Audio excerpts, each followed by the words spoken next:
morning, mommies! This is Teacher Cho, and today tuturuan ko po kayo kung paano turuan ang inyong mga anak na magbasa gamit ang Jolly Phonics.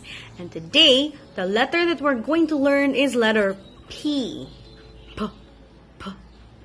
P.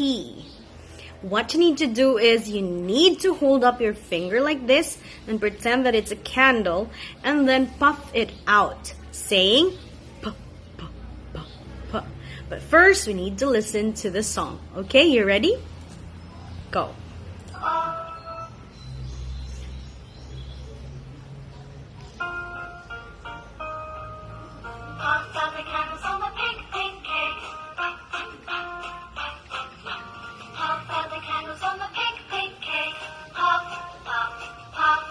Okay, again.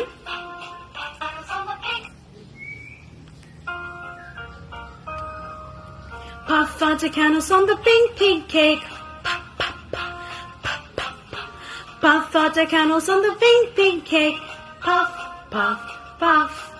That's it po. Thank you. Please like and subscribe to my channel. Have a great day. Bye.